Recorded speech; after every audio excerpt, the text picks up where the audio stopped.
सजात्म स्वरूप परम गुरु शुद्ध चैतन्य स्वामी सद्वादनय षट द्रव्यों पर्याय और प्रमाण का जड़ कर्म चेतन बंध का अरु कर्म के अवसान का कह कर स्वरूप यथार्थ जग का जो किया उपकार है उसके लिए जिन वाणी माँ को वंदना शत बार है, वंदना शत बार है, वंदना शत बार है। श्री पंडित पूजा में गाथा 3 में कल हमने देखा कि ज्ञानी अपने परमात्मा स्वरूप का आश्रय उसी की साधना आराधना ज्ञान ध्यान करता है जिससे सिद्ध पद मुक्ति को प्राप्त करता है। इसलिए यही अध्यात्म ज्ञान मार्ग में पूजा का विधान है। अब प्रश्न करते हैं कि जिसकी बाहर में कोई क्रिया रूप दिखाई न दे ऐसी पूजा का महत्व क्या है और इस पूजा से लाभ क्या है? क्योंकि यहाँ बता रहे हैं कि अपने आत्मदेव का पूजन ही सर्वश्रेष्ठ पूजन है, तो बाहर की क्रिया तो कुछ दिखेगी नहीं, तो फिर उससे क्या लाभ है? तो इसके समाधान में सद्गुरु तारण तरण स्वामी कहते हैं रियंकारं ज्ञान उत्पन्नम ओंकारं च विन्दते अरहं सर्वन्योक्तं च अचस्य दर्शनदिष्टते। अर्थात तीर्थंकर सर्वज्ञ अरहंत परमात्मा का ज्ञान पैदा होता है।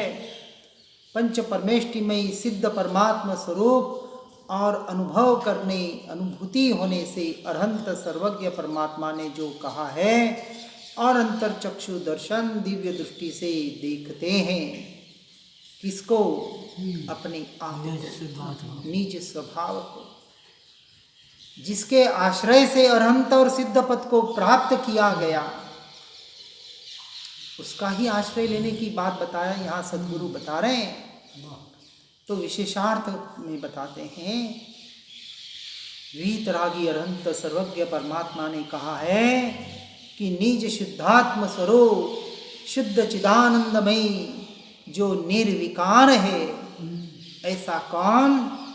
ऐसा आत्मा का स्वरूप, ऐसा मेरा स्वरूप, ऐसा मैं। ऐसे स्वरूप की बात आते ही दृष्टि कहाँ ले जानी है? सुनते सुनते भाव भाषण करना है अपने भीतर कि मैं, मेरी बात हो रही है, मुझ आत्मा की बात हो रही है। दूसरे की बात हो रही है। हाँ, दूसरे आत्मा से मुझे क्या लेना देना? कोई मुझे मोक्ष में ले जाने वाला है नहीं। मोक्ष में ले जाने वाला कौन? स्वयं मेरा आत्मा।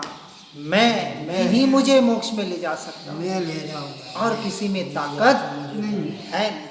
वो आएगी मोक्ष मेरी आत्मा। हाँ, इसलिए जो जीव मन वचन काय और कर्म आदि विकार से रहित निज स्वभाव को मन और इंद्रियों से दूर होकर यानी भेद ज्ञान और भेद विज्ञान के द्वारा ये 5 इंद्रियों के विषय मेरा स्वरूप नहीं है। ये मन से होने वाले विकल्प ये जो बह रहे हैं निरंतर, यह भी मेरा स्वरूप नहीं है।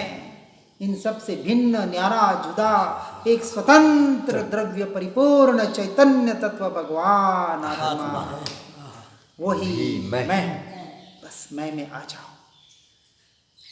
सब कुछ कितने भी बाहर चले जाए कोई बात नहीं, कुछ नहीं बिगड़ने वाला। जैसे ही जागृति हुई, भले 2 घंटे बाद हो 4 घंटे बाद हो, पर जैसे ही जागृति हुई एक क्षण के लिए तो अपने में आ जाए। इसलिए हम तो हर घंटे में 1 मिनट की बात बताते हैं। कितने? हर घंटे में।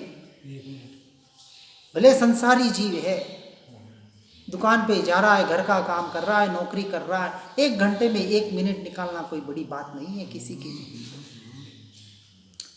1 घंटा बाहर रह जाना, पूरा बाहर रहना, लेकिन 1 मिनट अंधका जाए। हर घंटे का अलार्म लगा देना। आजकल तो मोबाइल जेब में रहता है 24 घंटे, और अलार्म में ऐसी धुन लगा देना हाँ, कि जिससे आत्म जागृति हो जाए। हाँ, सिर्फ 1 मिनट, 1 घंटे। और उस 1 मिनट में अपने सब पर द्रव्य से, पर भावों से हटकर अपने अस्तित्व का चिंतन कर लेना। अनुभूति बहुत दूर की बात है, चिंतन तो करें। मैं इन सब से न्यारा 1 घंटा बाहर था, वो कोई और था, मैं नहीं था। मैं तो उस वक्त भी अपने में था और अभी भी अपने में ही हूं। बस इतना चिंतन कर लेना। कितना सरल काम है धर्म। न कहीं बैठने की जरूरत, न कुछ छोड़ने की जरूरत, न कहीं से छूटने की जरूरत। फिर आगे की दशा आ जाए वो बात अलग हो गई। शुरुआत तो करे कहीं से। अरे 18 घंटे 16 घंटे तो जागता है, 8 घंटे नींद की निकाल दें। 16 घंटे में 16 बार भी अपना चिंतन कर ले, आधा आधा मिनट के लिए कम से कम बता रहे हैं। ज़्यादा तो आपकी जितनी मर्जी, उसका तो कोई जैसे कहते हैं कि बाहर इच्छाओं का कोई अंत होता नहीं है, तो यहाँ अंत न हो वहाँ तक पहुँचना है हमें, स्वयं के स्वरूप तक। इसलिए कहते हैं कि जो मन और इंद्रियों से दूर होकर अंतरचक्षु द्रव्य दृष्टि से देखते हैं, जैसे ही कहा यही मैं, उसने मैं किसको माना? अपनी आत्मा को माना, अपने द्रव्य को स्वीकार किया। भले पर्याय में किया, भले मन बुद्धि के लेवल से किया, कोई बात नहीं, शुरुआत तो करें। ये तो बाहर बाहर होता है, विकल्प है, बुद्धि है। अरे शुरुआत तो वहीं से होगी। सीधा भीतर में बैठ जाए तो केवल ज्ञान हो जाए। केवल ज्ञान इस भाव में है नहीं, फिर भी केवल ज्ञान स्वभावी यह भगवान आत्मा अंतर में विराजमान, क्योंकि केवल ज्ञान कहीं बाहर से तो आने वाला है नहीं, भीतर से ही तो प्रकट होगा। सब कुछ काम भीतर से ही होने वाला है, तो बाहर क्यों भटके? जमीन के अंदर पानी है तो पानी ही निकलेगा, हाँ, रत्न है तो रत्न निकलेगा। बस उस रत्नत्रय की आराधना हमें निरंतर करनी है। इसलिए ओंकार में शुद्ध समेत सार ऐसा निज शुद्धात्म स्वरूप का अनुभव करना, यही एकमात्र जीव का कर्तव्य है। एकमात्र कर्तव्य, एकमात्र आवश्यक।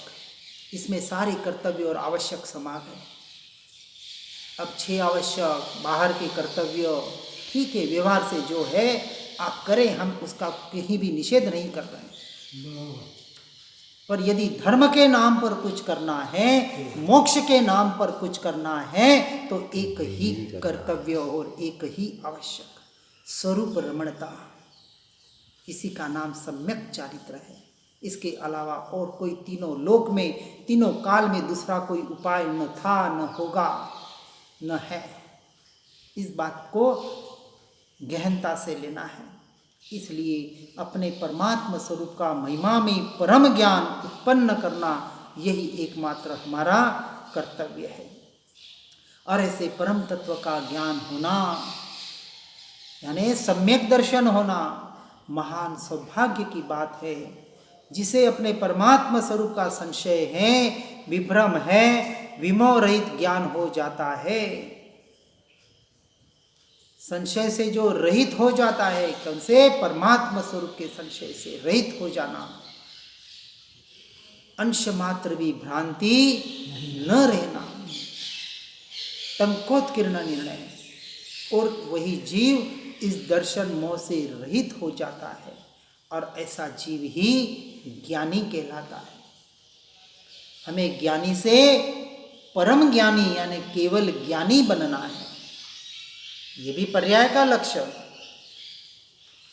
लेकिन अपेक्षा से कथन कहा जाता है, क्योंकि सम्यक दर्शन, केवल ज्ञान, मोक्ष एक समय की पर्याय मात्र है। मुझे तो अनंत काल के लिए अपने स्वरूप में, अपने स्वभाव में लीन होना है। इस दृष्टि से ही अपने स्वभाव में स्थिरता का पुरुषार्थ करना है। फिर जैसी दशा होगी अपने अनुसार घटित होती रहेगी। अब यहाँ कहते हैं कि जीव अपने स्वरूप को भूल गया है। इस अज्ञान का नाश ज्ञान मिलने से होता है। कौन सा ज्ञान? ज्ञान का नाम। पहले बाहर के क्षोभम ज्ञान से, बाहर शास्त्रों के द्वारा, सद्गुरु के द्वारा सुनकर, पढ़कर, चिंतन मनन करके, ये ज्ञान अभी सम्यक ज्ञान नहीं है जब तक सम्यक दर्शन नहीं है। तो पहले तो बाहर के ज्ञान की प्राप्ति करनी पड़ेगी, क्षोभम ज्ञान की जरूर समझना पड़ेगा बराबर, नहीं तो कहीं ना कहीं अटकना हो जाएगा, और अटक गए तो भटक जाएंगे। हमें अटकना नहीं है, इसलिए पहले गुणस्थानक से 14वें गुणस्थानक तक का परिपूर्ण अभ्यास, स्वाध्याय, सत्संग के द्वारा एक सच्ची समझ प्राप्त कर लेनी है। स्वयं की समझ नहीं होगी तो किसको सद्गुरु कहेंगे? किसी भी मुनि को मुनि मान लेंगे? भावलिंगी संतों की बात बताई जाती है, जो मुझे होना है। क्यों समझने हैं स्वरूप को, 14 गुणस्थानक को? क्योंकि मुझे उससे प्रसार होना है। इसलिए नहीं कि उनकी महिमा लाने के लिए, पर की महिमा के लिए नहीं, मुझे उससे प्रसार होना है और मेरा कहीं अटकना न हो जाए। इसलिए बाहर से सच्ची समझ परिपूर्ण लेनी ही पड़ेगी, जिससे अज्ञान का नाश हो और बाहर का यह ज्ञान प्राप्त हो। और ज्ञान की प्राप्ति ज्ञानी सद्गुरुओं के सत्संग से होती है। इसके लिए लोक मूढ़ता, समाज, संप्रदाय के बंधनों को तोड़ना आवश्यक है, आवश्यक है। तोड़ दे सारे बंधन सदा के लिए, यह मुश्किल नहीं अब तो मेरे लिए, ज्ञान से भी जरूरी निज ज्ञान है, ज्ञान चेतन का कर स्वात्म सुख के लिए, तोड़ दिए सारे बंधन सदा के लिए। क्या कहा? तोड़ दिए, तोड़ देने नहीं, तोड़ दिए। कौन कह रहा है? ये ज्ञानी पुरुषों की बात है। बाहर से भले तुम्हें लग रहे हो, हमने लोक मूढ़ता छोड़ दी, समाज के बंधनों से हम छूट गए, संप्रदायवाद से हम कट ऑफ हो गए, और ऐसा जीव फिर कहाँ जाता है? अपने में, एकांत में जाके अपने सम्यक एकांत में जाता है, एकांत स्थान में निकल जाता है, सर्वसंग परित्याग हो जाता है, नयातिक्रांत पक्षातिक्रांत हो जाता है। होना ही पड़ेगा, उसके अलावा दूसरा चारा नहीं है। किसी मत पंथ संप्रदाय में भी हमें अटकना नहीं है। इसलिए इन बंधनों को तोड़ना आवश्यक है। फिर तीसरी बात बताते हैं, जो ज्ञान प्राप्ति की इच्छा करता है उसे सद्गुरु और जिनवाणी के अनुसार चलना चाहिए। अब व्यवहार की बात साथ साथ में बता रहे हैं, वो समझना जरूरी है। क्योंकि जिनवाणी सिर्फ व्यवहार नहीं, व्यवहार उसको कहती है जो आत्मा का यानी स्वरूप का निश्चय का लक्ष्य कराए, वही व्यवहार है। बाकी तो व्यवहाराभास है। जो व्यवहार निज स्वभाव का, स्वरूप का लक्ष्य न कराए, वो व्यवहार ही नहीं है। इसलिए जो अपनी इच्छा से चलता हुआ जीव अनादिकाल से भटक रहा है, इसलिए मार्ग को अच्छी तरह से समझना पड़ेगा। फिर चौथी बात बताते हैं, दृढ़ संकल्प शक्ति, ज्ञान प्राप्ति की तीव्र लगनी और मुमुक्षुता होना आवश्यक है। क्योंकि ऐसा जीव जो संसार को असार मानने लगता है, सम्यक दृष्टि जीव, कब छूटूं संसार से निकलकर अब एकमात्र अपनी आत्मरमणता का कैसे पुरुषार्थ करूं, उसका उपाय ढूंढता है, और जो ढूंढता है उसे उपाय मिलता है। ढूंढे तो मिले, ढूंढे तो मिले। और उस ढूंढने के लिए दृढ़ संकल्प शक्ति होनी चाहिए। मात्र मोक्ष अभिलाष। अब हम थोड़ा सुधारेंगे। मोक्ष यानी मात्र आत्म अभिलाष। बस आत्मरमणता, आत्मरमणता, आत्मरमणता, इसके सिवा अब मुझे कुछ नहीं चाहिए। ऐसे दृढ़ संकल्प शक्ति और ज्ञान प्राप्ति की तीव्र लगनी। कौन से ज्ञान प्राप्ति की? शास्त्र ज्ञान की नहीं। ढगले ढगले शास्त्र याद कर भी लेगा तो क्या कर लेगा? आत्मानुभूति। शिवभूति मुनि को एक सूत्र, एक वाक्य याद नहीं हुआ और केवल ज्ञान को पा लिया। हम नहीं कह रहे कुछ याद मत करो, करें। जितनी गाथाएं होती है, बहुत जने कहते हैं हमें ज्ञान नहीं चढ़ता। अरे भैया, ज्ञान चढ़ने की वस्तु है, याद नहीं होता है तो फिर शिवभूति मुनि का उदाहरण देना पड़ता है। इतना तो याद होता है, मैं आत्मा हूं, मैं ज्ञान स्वभावी परिपूर्ण तत्व हूं। इतना याद रहता है कि नहीं? हाँ, इतना तो रहता है। और क्या याद रखना है? यही तो है। यही तो सारे शास्त्रों का सार तो यही है। सब याद करके एक आत्मा को ही तो याद करना है। बस बस, और कुछ नहीं चाहिए। और क्या याद करना? ज्ञान नहीं चढ़ता। अरे अनंत ज्ञान का धनी बोलता है मुझे ज्ञान नहीं चढ़ता। पर ज्ञान में से हटाकर निज में लगाकर बैठ के जब वो तो सबसे ज्ञान तो वही है। देखो कैसी इसको लोक मूढ़ता कहा, क्योंकि बाहर वही चढ़ा, ज्ञान नहीं चढ़ता है। ज्ञानावरणीय का कर्म का उदय है। अरे कर्म मेरा क्या बिगाड़ सकता है? कुछ नहीं।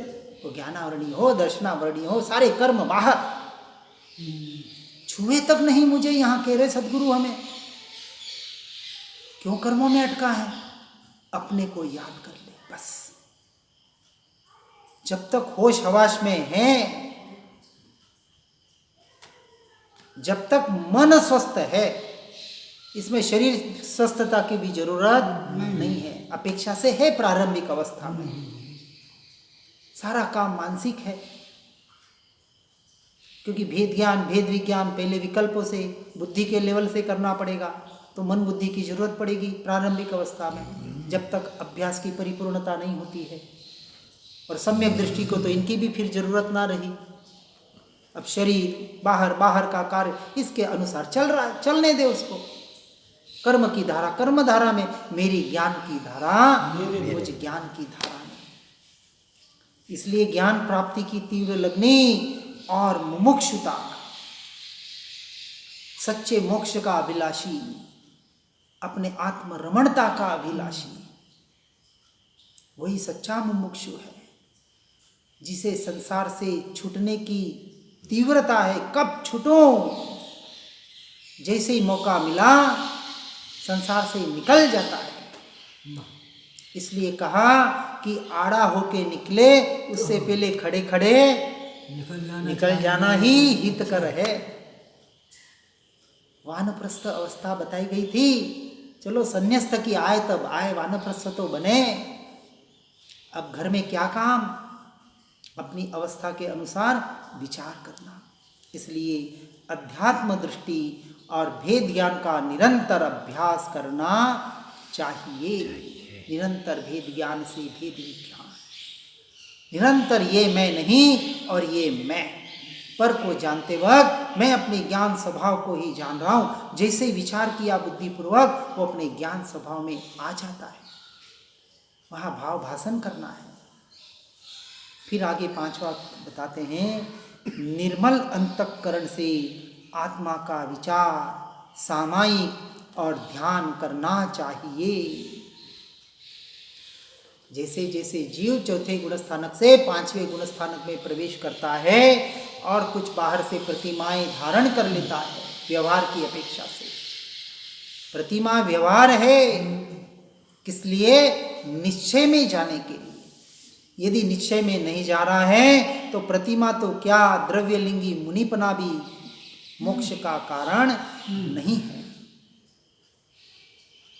एकमात्र आत्मस्थिरता के लक्ष्य से, क्योंकि जितना जितना प्रतिमा के द्वारा बाहर पर द्रव्यों से पर भावों से छूटता जाएगा, उतना उतना आत्मरमणता के लिए समय मिला, अवसर मिला।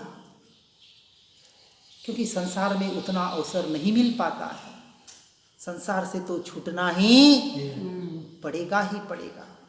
इसलिए आत्मा का विचार और उसके साथ सामायिक और ध्यान, सामायिक 3 टाइम कर लेना उसका नाम नहीं है, ये तो एक प्रयोग है, अभ्यास मात्र है स्थिरता के लिए। निरंतर भेद ज्ञान का अभ्यास, जो उपयोग पर द्रव्य में जा रहा है, यदि आप चल रहे हैं और चलते चलते आपका उपयोग आंख नीचे देख रही है, पांव जीवों को बचा के चल रहा है, और यदि उसी समय उपयोग में आ गया तो समझना आपकी चलते चलते सामायिक हो गई, चलते चलते ध्यान हो गया। स्थिरता की अपेक्षा से अभ्यास के लिए एक विधि बताई जाती है, करनी है, परंतु उतना सा धर्म नहीं है।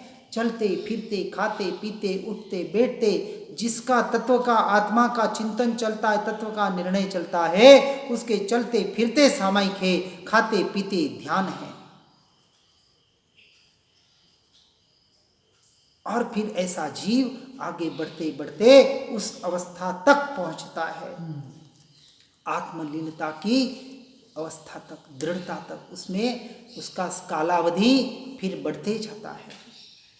अब वो संसार से पूरा हटते जाता है और इस तरह से अपने गुणस्थानक में प्रतिमाओं के द्वारा आगे बढ़ते बढ़ते एक दिन सर्वसंग परित्याग करके भावलिंगी मुनि की अवस्था को प्राप्त करके वन विहारी हो जाता है। और वन विहारी किसे कहा? सच्चा पुरुषार्थ चाहिए कि आज वन में गया और कोई सामने से शेर सिंह आ जाए और खा भी जाए तो किसको खाएगा? इस देह को खा सकता है, मुझे कभी खा ही नहीं सकता। वही वन विहारी हो सकता है, वही वन विहारी हो सकता है। इसलिए पुरुषार्थ कहा, वीरों का मार्ग कहा। इसलिए कहा निशंकता से निर्भयता और निर्भयता से निसंगता। बिना निर्भयता से निसंगता कैसे आएगी और बिना निशंकता से निर्भयता कैसे आएगी? इसलिए निरंतर निर्मल अंतःकरण से आत्मा का विचार सामायिक ध्यान करना चाहिए। और छठी बात बताते हैं, अंतिम बात, अंत में दूसरा कुछ भी न करना और मात्र निज शुद्धात्म स्वरूप का चिंतन मनन करते उसमें लीन होने का पुरुषार्थ करना। अंतिम बात क्या बताई? हाँ, अब कोई सामायिक नहीं, कोई ध्यान नहीं, कोई क्रिया नहीं, कुछ नहीं, एकमात्र स्व आत्मरमणता, स्वभाव रमणता। अब दूसरा कुछ भी उपाय वहाँ न रहा। ऐसे भावलिंगी मुनि की दशा होती है जो निरंतर अंतर्मुहूर्त में शुद्धोपयोग में रमणता करने का पुरुषार्थ कर रहे हैं। वही जीव आगे के गुणस्थानक में बढ़ पाते हैं। इस गुप्त तत्व का जो आराधन करता है वह प्रत्यक्ष अमृत प्राप्त करके अभय निर्भय हो जाता है और निसंग हो जाता है और निसंग से असंग हो जाता है। निसंग और असंग में क्या फर्क है? जहाँ वो निसंग है, निसंग तो है और निसंग, निसंग, शंक नहीं, निसंगता निसंगता और असंगता।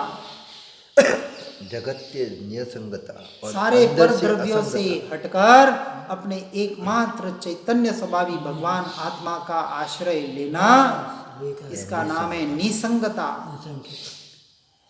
और निश्चय से हर द्रव्य हर जीव असंग ही है। वो असंगता, वो सिद्ध दशा का स्वरूप बताया। सिद्ध निसंग नहीं है, असंग है। कोई शंका नहीं, असंग, संग शंक, शंका नहीं, संगीता, संग है ही नहीं, संग ही नहीं है। कभी रहा ही नहीं संग। अब कुछ किसी का संग न रहा, पर्याय का भी संग न रहा। यहाँ तो अभी हमें पर्याय का आश्रय लेना पड़ रहा है, अशुद्ध पर्याय को शुद्ध करने का पुरुषार्थ कर रहे हैं, तो पर्याय का तो आश्रय है, हाँ लेना ही पड़ेगा। गुणस्थानक की अपेक्षा से सब कुछ होगा, फिर अपने आप सब छूटते जाएगा। तो छोड़ने का नाम धर्म नहीं है, छूटने का नाम धर्म है। इसलिए कहा आत्मा नान स्वभावी प्रभु है, ऐसा जिसके ज्ञान में आया है वह ज्ञानी जीव जीवन में स्थिर हो जाता है। यही सबसे बड़ा प्रत्याख्यान है। प्रत्याख्यान किसको कहा? नियम में स्थिर होने का नाम प्रत्याख्यान नहीं है। अपने ज्ञान में आना और अपने ज्ञान रूपी जीवन में स्थिर होना, ज्ञान स्वभाव में स्थिर होने का नाम प्रत्याख्यान है। आज एकासन का प्रत्याख्यान, आज उपवास का प्रत्याख्यान, आज किसका प्रत्याख्यान, किसका प्रत्याख्यान? ठीक है, बाहर से जो करते हैं जरूर करें, निषेध नहीं कर रहे, सच्चा तो स्वरूप का, लेकिन निश्चय के बगैर धर्म नहीं होता। इसलिए ज्ञान ही सामायिक है, ज्ञान ही प्रतिक्रमण है, ज्ञान ही प्रत्याख्यान है। सब कुछ ज्ञान में समाहित हो जाता है। जो अपने ज्ञान स्वभाव में आ जाता है, समझना उसने सब कुछ पा लिया, अब पाने जैसा कुछ नहीं रहा। उस ज्ञायक भाव का आश्रय, स्वद्रव्य का परिपूर्ण तत्व का आश्रय, यही एकमात्र आराधना है, यही एकमात्र साधना है। जहाँ ज्ञान और ज्ञान में स्थिरता हुई, वहाँ विशेष आनंद की धारा बहती है। और जिसे भगवान की वाणी में, परमात्मा की वाणी में, सद्गुरु की वाणी में ऐसे प्ररूपित तत्व हृदयंगम हुआ। ये सुन के पढ़ के क्या किया? हृदयंगम किया, यानी अपने भीतर उतार दिया, आचरण में ला दिया। अब वही जीव निशंकित हो सकता है। अब उसे यह शंका नहीं रहती कि मैं कौन, कैसा, कहाँ से आया।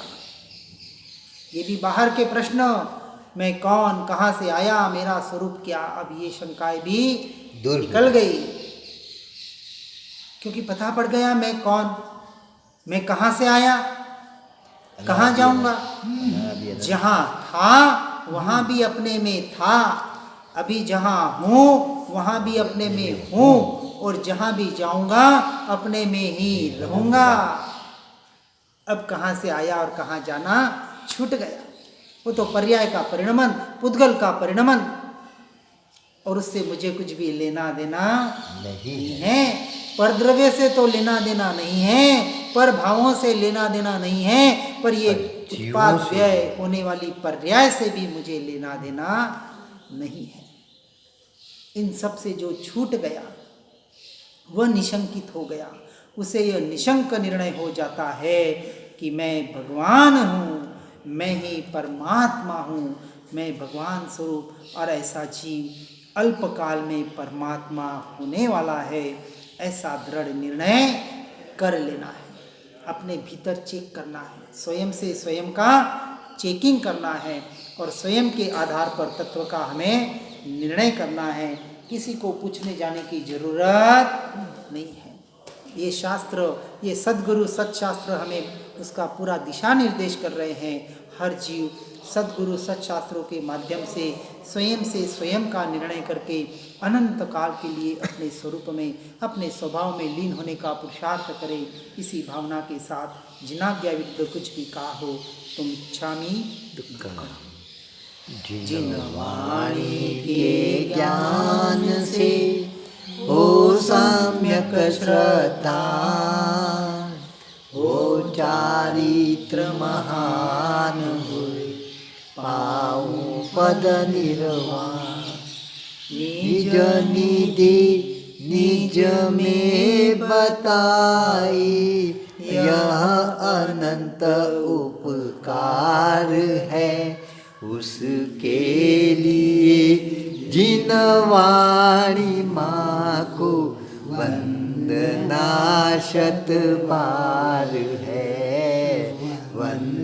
वंदना शतबार है, वंदना शतबार है।